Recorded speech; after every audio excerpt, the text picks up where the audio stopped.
And this word, the word dharma, has many meanings. Dharma. It means function, in one sense. It means the thing that is right for you. Here, sva is the same as the Latin suus, and so it is one's own.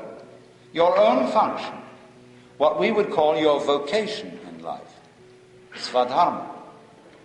As we say, doing your own thing. That's svadharma. And so, you have to find, as it were, your own thing. Now, a job which you do purely for money can never be called a svadharma. Because you're doing it for another end, to make money, which has a purely symbolic value. But when you do a certain work, because that is what is your thing to do, you want to be a doctor, because you're fascinated with medicine and all its problems. And you like people so much that you want to heal them from their diseases. Or for the same reason you might want to be a nurse. Or you might be fascinated with problems of law and so become a lawyer. Or fascinated with religion and so become a minister. Then you've got a vocation. Because you would do that thing whether it paid you very much or whether it didn't. Because that's the one thing you have to do. If you're a painter, you have to paint. If you're a writer, you're one of those crazy people who just has to write. I'm a writer. I have to write. Whether it makes me money or whether it doesn't, I would still have to be a writer. So that's a svadharma. And every person's vocation in caste is supposed to be your thing, your svadharma. But we feel in our culture, you see, that we have such a tremendous choice of svadharma that sometimes it's what the French call embarras de richesse.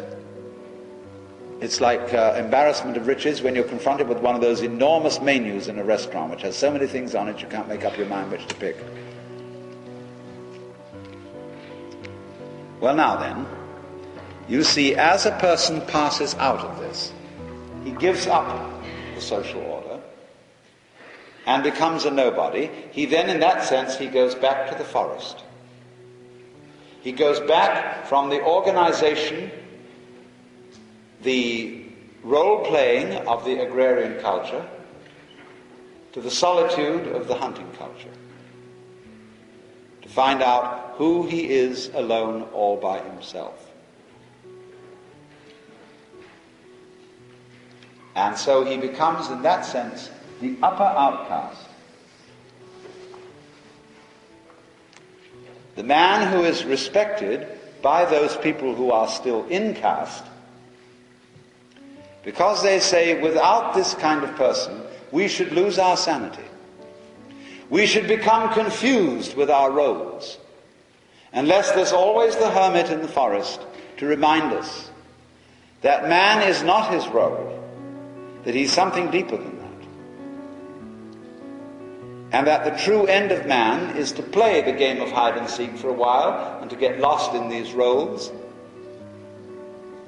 but then to return back to nature, back to the way of the forest, and in later life, as distinct from infancy, with all that experience behind him, find out again who you really are, so that when death comes, what a funny thing will happen. Death comes and will find no one to kill. For while you are identified with your role, with your name, with your ego, there's someone to kill. But when you're identified with the whole universe, death finds you already annihilated, and there's no one to kill.